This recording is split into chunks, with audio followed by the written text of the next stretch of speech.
Next question, we have to prove limit n tends to infinity 1 upon n square plus 1 upon n plus 1 the square plus so on 1 upon 2n the whole square is equal to 0। तो अब इसमें हमने इसको when we are applying limit n tends to infinity equal to क्या लेके आना है 0। तो कैसे करना है क्वेश्चन को, firstly we take this pole is equal to sequence an, ये हमारी sequence an।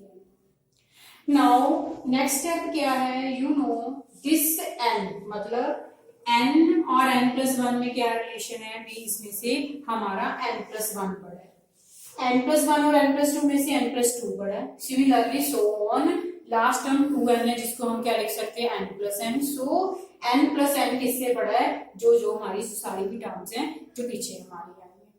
पर हमारे पास स्क्वायर की फॉर्म है तो स्क्वायर वाली भी जो सारी टर्म्स है ऐसे ऐसे पड़ी होंगी, तो ये हमारे पास ऐसे आ गए। नेक्स्ट स्टेप क्या है, ये टर्म हमारी कैसे है 1 अपॉन की फॉर्म में, तो हम क्या कर रहे हैं, we are taking reciprocal. Firstly हमारे पास क्या आया था भी n स्क्वायर और n plus one the whole square में से n plus one the whole square greater था, पर जब हमने इसमें रेसिप्रोकल लिया तो हमारी इक्वालिटी क्या होगी बेटी, चेंज होगी। और ये सारी टर्म्स जो थी वो अब किस रिलेशन में आ गई कि 1/n स्क्वायर इस टर्म से भी बड़ा है, अगर इसको छोड़ देते हैं इससे भी बड़ा है, इसको छोड़ देते हैं 1 अपॉन n प्लस n क्या है स्क्वायर, वो 1/n स्क्वायर सभी टर्म से क्या है बड़ा है।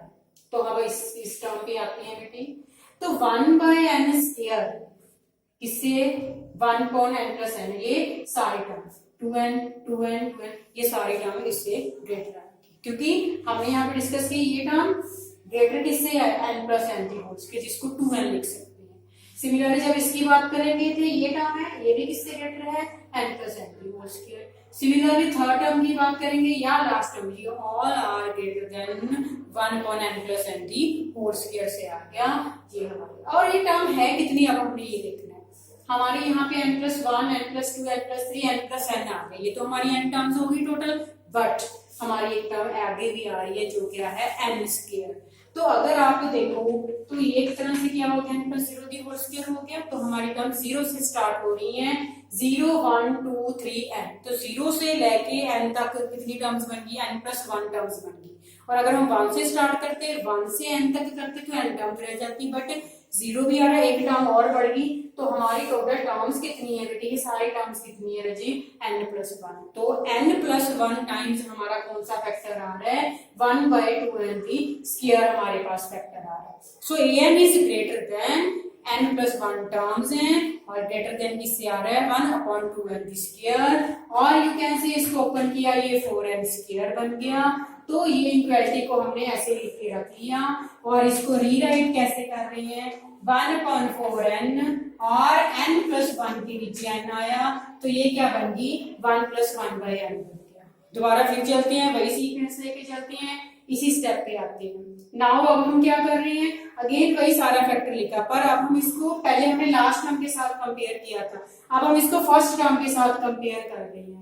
अब फर्स्ट टर्म के साथ ये इक्वालिटी पहले ग्रेटर थी सारी टर्म्स हमारी, जब हमने रेसिप्रोकल लिया था पहले ये हमारी लेस थी, पर जब आपने ली रेसिप्रोकल तो वो ग्रेटर आ गया। अब हम इसको पहले हमने लास्ट टर्म के साथ कंपेयर किया था, अब इसमें फर्स्ट टर्म के साथ कंपेयर कर रहे हैं, तो सेम स्टेप्स पे हमारे पास यहाँ पे क्या आ गया बेटी, ये भी लेस देन 1/n स्क्वायर है, ये भी लेस देन 1/n स्क्वायर है, ये भी लेस देन 1/n स्क्वायर है।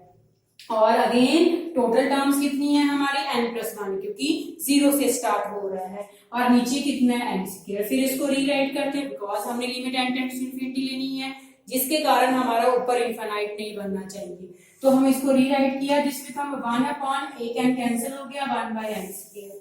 तो एक हमारे पास ये टर्म आई थी जिसको हम नंबर 1 दे देते हैं, एक हमारे पास ये इक्वालिटी आई है जिसको हम नंबर 2 दे देते हैं। एक बार ये इक्वालिटी ग्रेटर देन आई जिसको नंबर 1 दिया, और एक बार लेस देन आ गई जिसको नंबर 2 दे दिया। नाउ बाय 1 and 2 जो हमारी सीक्वेंस an है वो इन दोनों टर्म्स के बीच में लाइक कर रही है।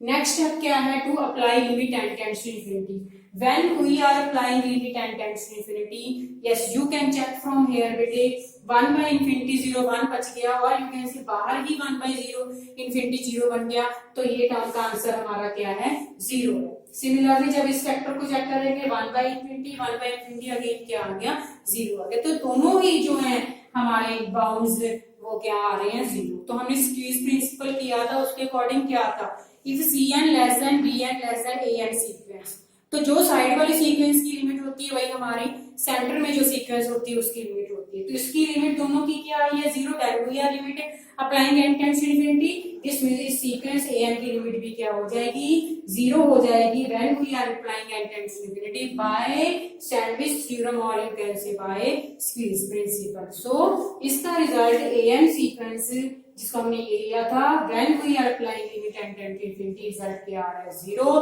बिकॉज जो अपर लिमिट है, जो अपर सीक्वेंस बनी है इसकी या लोअर सीक्वेंस बनी है as n tends to infinity क्या आ रही है बेटे, 0 आ रही है। Next one more question, if sequence an is equal to 1/n plus 1 plus 1/n plus 2 and so on up to 1/2n is, ये हमें सीक्वेंस दी हुई है, we have to prove this is convergent. तो अब इसको कैसे कन्वर्जेंट प्रूव करना है, हमने एक थ्योरम की थी बिहेवियर ऑफ सीक्वेंस, उसमें क्या किया था, if sequence is monotonic increasing होती है तब हम उसको बाउंडेड अबव प्रूव करते हैं, तो हमारी सीक्वेंस क्या हो जाती है, कन्वर्जेंट। और अगर डिक्रीजिंग सीक्वेंस आएगी देन हम उसको क्या प्रूव करेंगे, bounded below, then again we have same result that sequence is convergent. तो पहले तो हम ये चेक करते हैं कि दिस इज इंक्रीजिंग और डिक्रीजिंग। तो इंक्रीजिंग के लिए क्या होता है, an प्लस 1 किससे ग्रेटर होना चाहिए, सीक्वेंस an से। अगर वो ग्रेटर आ रहा है तो कन्वर्जेंट होगा, सॉरी मोनोटोनिक इंक्रीजिंग होगा, अदरवाइज मोनोटोनिक डिक्रीजिंग आ जाएगा। So firstly let take this is equal to an, then we are finding an plus 1। तो उसमें क्या होगा, जहां जहां पे आपका n आ रहा है वहां पे n प्लस 1 कर देते हैं, तो ये n प्लस 2 बन गया, ये n प्लस 3 बन गया। ऐसे यहाँ पे कितना बन जाएगी, जो एंड टर्म जब n को n प्लस 1 करेंगे तो ये हमारा 2 बाहर है, यहाँ पे n प्लस 1 किया तो कितना बन गया, 2n प्लस 2। इससे पहले वाली टर्म क्या होगी, 2n प्लस 1, उससे पहले वाली टर्म कितनी होगी, 2n एंड सो ऑन। ये हमने an प्लस 1 कर लिया। नेक्स्ट स्टेप क्या होता है, दोनों को माइनस करना है, तभी हमें पता लगेगा कि इंक्रीजिंग है या डिक्रीजिंग है। अगर पॉजिटिव आ जाता है तो इंक्रीजिंग आ जाएगा, अगर लेस देन 0 आ जाएगा तो वो क्या आ जाएगा, डिक्रीजिंग। सो जब हम इन दोनों को माइनस किया, देखो माइनस करोगे तो एक टर्म ये बच रही है बेटे, और यहाँ तक टर्म से माइनस होगी, और एक दो टर्म्स हमारी ये बच रही है। इसके बाद हम इसको सॉल्व करते हैं और चेक करते हैं कि नेगेटिव टर्म तो नहीं हमारे पास आ रही।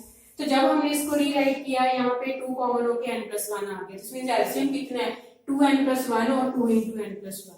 देन एलसीएम लेके आप इसको सॉल्व कर लोगे, मेरा सिंपली ये रिजल्ट आ रहा है, this is positive, no negative sign, this means ये पॉजिटिव है। दिस मींस क्या पॉजिटिव है, an plus 1 minus an positive है हमारा, और you can say an plus 1 greater than क्या आ गया, an। सो हमारा फर्स्ट स्टेप हो गया, अभी हमारी सीक्वेंस जो है दैट इज क्या है, मोनोटोनिक इंक्रीजिंग है। तो जब इंक्रीजिंग आ जाएगी, हमने कन्वर्जन प्रूव करना है, तो हम इसको क्या लेंगे बेटे, आगे क्या प्रूव करेंगे, बाउंडेड अबव। इसका अपर बाउंड भी है, मोनोटोनिक इंक्रीजिंग और बाउंडेड अबव आ जाएगी, then this become convergence. Now अब सीक्वेंस पे आते हैं, अब इसको हमने लेस देन समथिंग लेके आना है, सो दैट मेरे पास कुछ अपर बाउंड आ जाए। तो मैंने क्या किया बेटे, इसमें ये जो हमारा n प्लस 1 है और एक n है, तो उसमें से कौन सी बड़ी टर्म है, n प्लस 1 ही बड़ी है, पर हमें अपॉन में चाहिए। जब मैं इसका रेसिप्रोकल लूंगी तो यही इक्वालिटी किसकी तरफ आ गई, 1/n की तरफ आ गई। दिस मींस 1/n प्लस 1 और 1/n में कौन सा बड़ा है,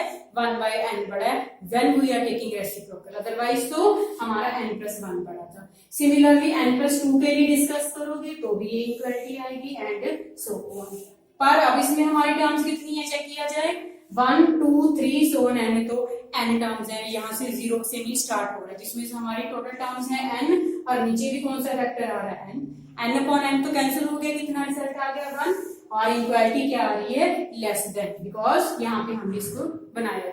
नाउ an क्या आ गया, लेस देन 1, लेस देन 1 मतलब 1 से पीछे, this is our upper bound, so 1 is upper bound and sequence is monotonic increasing. This means according to our definition, or you can say by a theorem, we have a conclusion. If sequence is monotonic increasing and bounded above, then that sequence become convergent. तो वो sequence हमारी क्या हो जाती है, convergent। तो हमने इसको अलग तरीके से किया, इसको monotonic increasing किया and then इसको हमने bounded above किया बेटे, तो ये हमारे पास convergent आ गया। और अगर डिक्रीजिंग आता तो हम बाउंडेड बिलो प्रूफ करते, then that again will come, हमारे पास क्या आ जाती है वो सीक्वेंस हमारी क्या आ जाती है बेटे, कन्वर्जेंट।